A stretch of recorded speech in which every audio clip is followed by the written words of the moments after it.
Search operation शुरू हो गया है। बाकायदा पहलगाम में सेना चप्पे चप्पे पर मौजूद है, सुरक्षा बल के जवानों को आप देख रहे हैं। सर्च ऑपरेशन की तस्वीरें दिन से लेकर शाम तक की तस्वीरें मैं आपको दिखा रहा हूं, जिस वक्त सीआरपीएफ पहुंची है और उसके बाद ये पूरा सर्च ऑपरेशन शुरू हुआ है।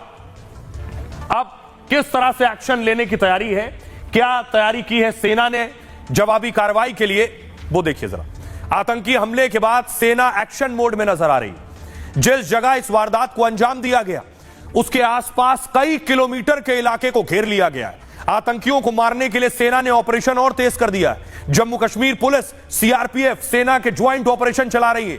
विक्टर फोर्स के जवानों ने घाटी के ऊंचे इलाकों में मोर्चा संभाल लिया। विक्टर फोर्स आतंकवाद विरोधी अभियानों में बहुत महत्वपूर्ण भूमिका निभाती है। यह राष्ट्रीय राइफल्स के तहत काम करती है और इसका मकसद आतंकी किसी भी कीमत पर भागने ना पाए, उसे उतार दिया गया। सेना के 4 हेलीकॉप्टर सर्चिंग में लगा दिए गए। अनंतनाग, कुलगाम, शोपिया के जंगलों में लगातार सर्च हो रहा है ताकि आतंकी जंगल के रास्ते से भी बाहर ना जा सके। हमले के बाद पूरे जम्मू कश्मीर में हाई अलर्ट है। सुरक्षा बल गाड़ियों की तलाशी ले रहे हैं चप्पे चप्पे पर। पूरे जम्मू कश्मीर में सुरक्षा इस वक्त बढ़ा दी गई है। हालात ये सुनिए जरा, डिफेंस एक्सपर्ट्स क्या कह रहे हैं, कैसे ऐसे आतंकियों को एलिमिनेट करना है, सुनिए पीके सहगल साहब को। देखो, पहली बात है, ये अटैक जो हुआ है जम्मू कश्मीर की लाइफलाइन के ऊपर है। टूरिज्म जम्मू कश्मीर का लाइफलाइन है।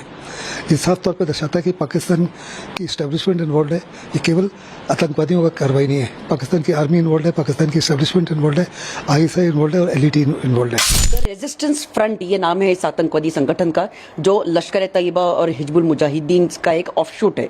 और इस टेररिस्ट ग्रुप ने ये घिनौनी हरकत आज पहलगाम में की हुई है। टूरिस्ट को इन्होंने टारगेट किया था।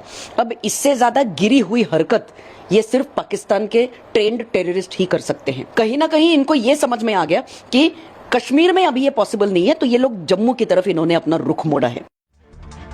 डिफेंस एक्सपर्ट्स को आप सुन रहे थे। इस बीच बड़ी खबर आपको बता दें, बड़ी खबर आ रही है कि इजराइल ने इसकी निंदा की है, क्योंकि एक इजरायली नागरिक की भी मौत हुई है। इजराइल के विदेश मंत्री गिदोन सार ने दुख जताया है। गिदोन सार ने दुख जताया है कि इजरायली नागरिक की भी मौत हुई है जो पहलगाम में मौजूद था। इजराइल का कहना है पहलगाम में क्रूर आतंकी हमले से स्तब्ध हूं। इजरायली विदेश मंत्री कह रहे हैं पीड़ित परिवारों के साथ संवेदना है, क्योंकि इजराइल ने भी वो दंश झेला है, वो आतंकी हमला इजराइल ने झेला है। इजरायली नागरिक की भी मौत हुई। इजराइल का कहना है आतंकवाद के खिलाफ लड़ाई में हम हिंदुस्तान के साथ खड़े हैं, हम भारत के साथ खड़े हुए हैं। अब इस बीच डिफेंस एक्सपर्ट कह रहे थे इसमें टीआरएफ शामिल है। लश्कर ने इस आतंकी हमले की जिम्मेदारी ली है। लश्कर का संगठन है टीआरएफ। आपको बताऊं टीआरएफ क्या है, लश्कर से उसका ताल्लुक क्या है। हाफिज सईद ने खड़ा किया है इस संगठन को, और हाफिज सईद क्या इस हमले में शामिल है जो पाकिस्तान में छिपा बैठा है। टीआरएफ का पूरा नाम है द रेजिस्टेंस फ्रंट और यह पाकिस्तान समर्थित आतंकी संगठन है। भारत ने इस संगठन को आतंकी घोषित कर रखा है। साल 2019 में इस संगठन को बनाया गया था। टीआरएफ को भारत में लश्कर का नया नाम कहते हैं। लश्कर और आईएसआई ने मिलकर इसे खड़ा किया है। लश्कर के साथ जैश के कमांडर भी इसमें शामिल हैं और टीआरएफ आतंकी संगठन का चीफ शेख सज्जाद गुल है। इसका मकसद पाकिस्तान से ध्यान भटकाना था, क्योंकि आतंकवाद को लेकर पाक दुनिया में घिरा है। आतंकवाद जब भी भारत में होता है उसका आरोप पाकिस्तान पर लगता है, क्योंकि पाकिस्तान का हाथ होता है। इसलिए उसने टीआरएफ तैयार किया जिससे लश्कर और पाकिस्तान से नजर हट सके।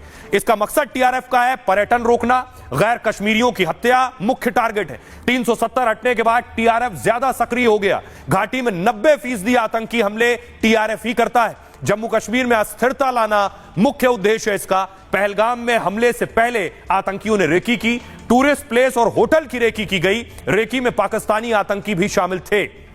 सुनिए क्या कुछ कह रहे हैं टीआरएफ पर, इस आतंकी हमले पर रक्षा विशेषज्ञ। मेरे हिसाब से ये बॉम्बे 2 अटैक है।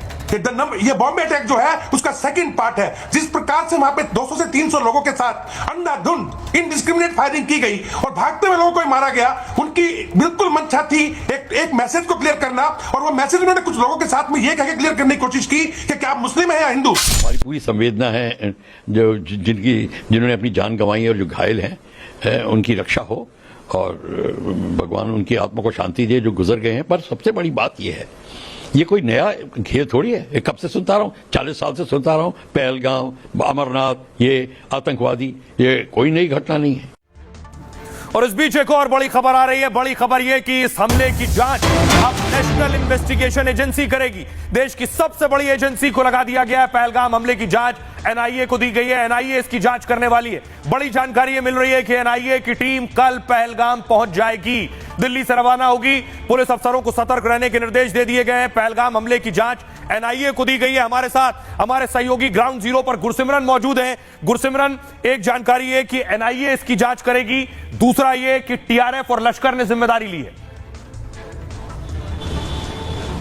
देखिए, बिल्कुल राष्ट्रीय जांच एजेंसी जो है इसकी जांच करने वाली है। राष्ट्रीय जांच एजेंसी को हो सकता है कि आधिकारिक तौर पर केस देने में कुछ समय लग जाए, लेकिन एनआईए की टीम्स कल सुबह पहुंच रही हैं। जम्मू से एसएसपी रैंक आईपीएस अधिकारी इस टीम को लीड करेंगे। दिल्ली से बताया जा रहा है डीआईजी और आईजी रैंक अधिकारी जो हैं ये पहुंच रहे हैं। ये बड़ा आतंकी हमला है, इसकी जांच एनआईए करेगा और पाकिस्तान के लिंक जो है उस पर काम किया जाएगा। कई जो है बड़े क्लू सिक्योरिटी फोर्सेस को अभी इस ऑपरेशन के दौरान मिले हैं, जिसको लेकर अब लगातार काम किया जा रहा है। बट राष्ट्रीय जांच एजेंसी कल सुबह तकरीबन 12 बजे से पहले जो है वो पहलगाम में पहुंच जाएगी। जो जम्मू से एक टीम जा रही है वो भी। जी, गुरसिमरन हमारे साथ बने रही है। गुरसिमरन